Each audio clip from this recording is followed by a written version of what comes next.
Hi, this is Dr. Von Hansen from Washburn University, and I'm going to talk to you about preparing the KMEA 2020 excerpts on timpani. There's two excerpts here from Firth's solo Timpanist. We're going to start with Etude number 2. This is a pretty straightforward excerpt, but we're going to just talk about a few little technical things that you need to take care of here. First of all, I just want to talk about getting a good sound when you're playing at a forte or fortissimo dynamic. It's really easy to get a bad twangy sound on the timpani by playing too far through it. So we need to talk about touch, which is how we strike the instrument. We need to just make contact with the head and then lift off the head. We don't want to play through the drum and get this nasty twangy sound. If you imagine the whole drum is full of mashed potatoes, and then we take a knife and we slice it off so it looks like glass, it looks like a drum head here. We just want to put a picture of the tip of our mallet, so the head of our mallet, put little divots in the mashed potato. We don't want to put a picture of the shaft down into the mashed potatoes because that'll get a twangy sound. So here's just making divots. Now I'm going to play through, so in my brain I would make a picture of the shaft of my mallets in that mashed potatoes. So we get this twang, we get this slap. That's the characteristic sound that we don't want on timpani. We want to have a full, good sound with contact without getting that overplayed, twangy sound. The next thing that I want to talk about on this Etude number 2 is doubles versus cross stickings. There's some sections in here where we have to make a choice. We can't go back and forth really comfortably, so we need to do some sort of a double or a cross sticking to make these sections happen. So what I want to talk about is measures 13 through 15 and talk about how we can do these in two different ways. So first, we can do these as doubles.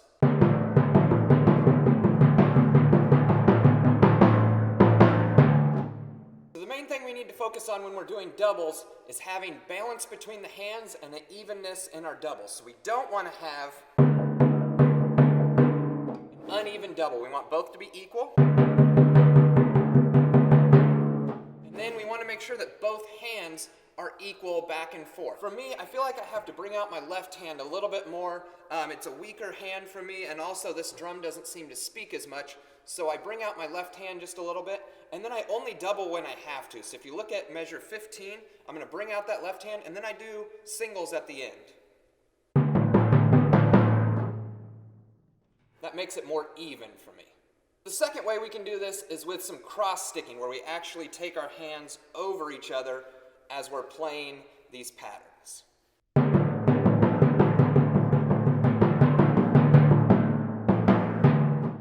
The main thing with cross sticking that I want to focus on is my angle of my stick to the head. A lot of times when we reach over, we reach too high and we get this downward angle, which with a covered mallet is softer. With this plastic on the end is a real bad sound. So to avoid that, we need to basically touch our wrists together as we cross there, so we get that same angle to the drum.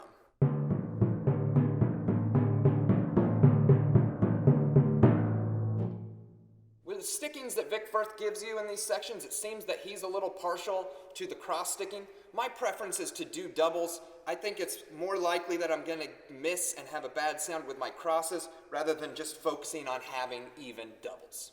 The most difficult part of this etude is playing these glisses. So, before I work them out on the timpani, I actually go to a vibraphone and I play the part to get the melody in my ears so I can sing it so then I can hear it as I move my drums.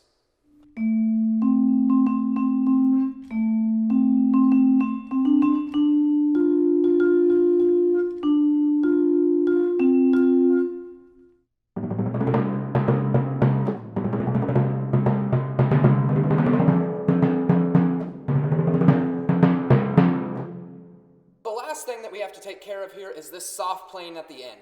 The first thing that you can do to help yourself out is switch to just a little bit harder mallet in that 4-bar rest, and then what I'm going to do is I'm going to play a little bit tighter, a little bit faster motion than these big motions from my forte to get sharper, articulate sound. We need every note to speak in this soft dynamic, which is our hardest thing to do.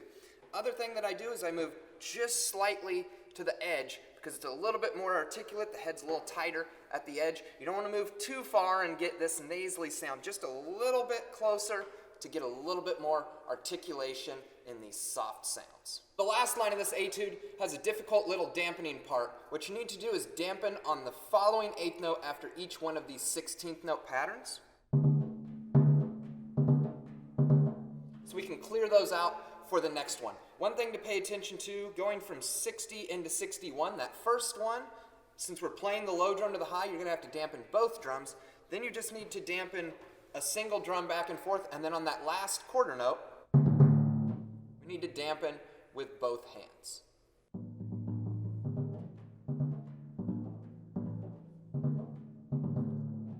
Let's move on to etude number 3 now. So this one has a lot more places where you have to choose between doubles and cross stickings and shifts. So I'm going to point out a couple of those places and show a couple different ways to play those. First here is measure 6 and 7, a couple different ways.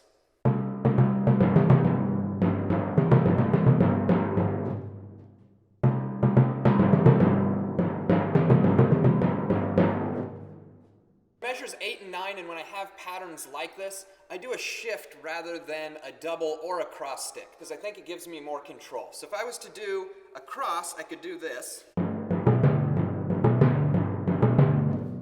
To me, I have a tendency to get really slappy on my bottom and top drums as I'm going at the faster tempo. I like to do a shift because I have more control and a little bit more power, and I do this as a left, right to get across that.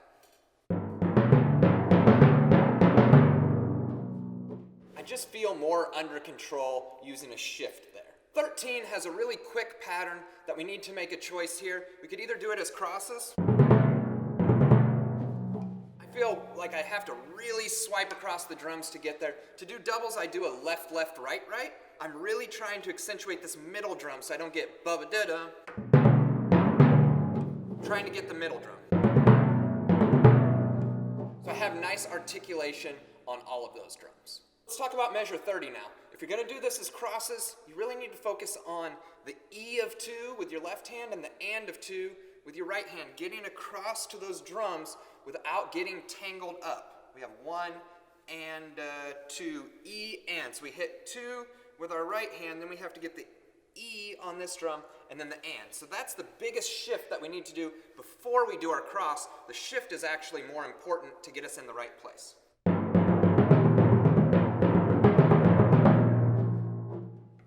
If I'm going to do this as doubles, I'm going to change my sticking to right, left, right, right, left, right, right, left, right, right.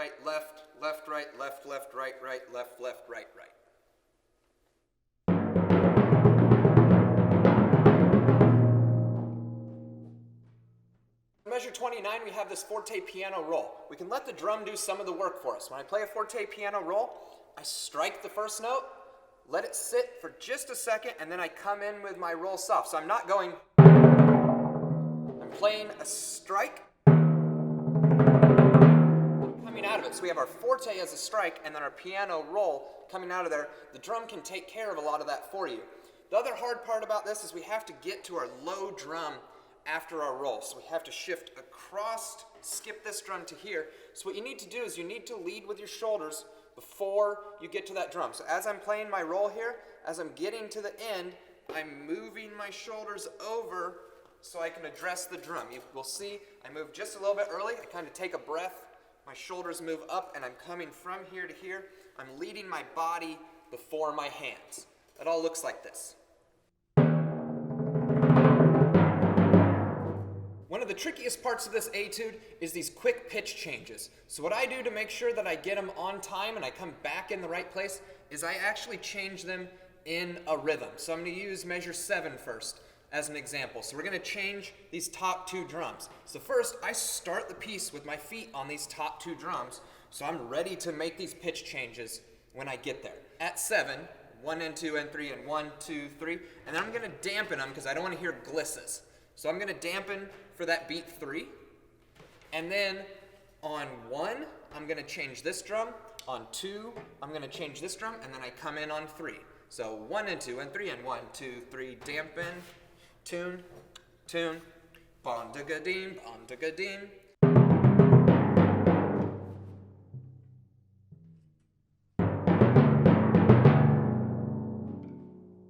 In 15 and 16, we have to change 3 drums in 2 bars. So what I do is I dampen on beat 1, and then I change 2, 3, 1, 2, 3, and then I play on beat 1. So I'm dampening on beat 1 of 15, 2, 3 of 15, 1, 2 of 16, 3, and then I play on 1. So this one I have just 1 beat less time to adjust than the other ones, but I'm using my ear and I'm playing that note right on 17. The last thing that we need to take care of in here is this meter change from 9/8 into 3/2. So normally our 8th note would stay consistent, but what he wrote is the dotted quarter becomes the half. And what that's saying is the big beat is staying consistent. So our big beat in 9/8 is the dotted quarter where we're counting 1, 2, 3, 1, 2, 3, 1, 2, 3. So we keep this going, and in 3/2, this becomes our half note. 1, 2, 3, 4, 1, 2, 3, 4, 1, 2, 3, 4, 1, 2, 3, 4, 1, and 2, and 3, and a 4, and. Okay? So we have 1, 2, 3, 2, 2, 3, 3, 2, 3, 1, 2, 3, 1, and 2, and 3, and 4, and 1, and a 2, and 3, a 4, and 1, and a 2, and 1. 2, 2, 2, Paulette, 2, and 3, 1, and 2, 3, 1. So those quarter note triplets are actually your 8th note triplets in the next bar. So you can use that to get you there. 2, 3, 2, 3, da da da da da da da da da da da da da. So if you put your metronome on, just clicking on 1 in the 9/8 bar. So if we have 1, 1, 1, and then you practice coming out of that and making sure that is clicking on beats 1 and then 3 if we're counting this in 6/4 in measure 17. Right? So we have 1, 2, 3, 1, 2, 3, 1, and a 2, and 3, a 4, and 1, 2, 3, 1, and a 2, and 1, 2, 3, 1, and a 2, and 1. Take these tips and apply them, and you'll be on your way to a successful audition. Please feel free to email me with any questions you have. If you want to play for me and let me hear something that you're doing, I'll be happy to work with anybody who reaches out to me through an email. Thank you.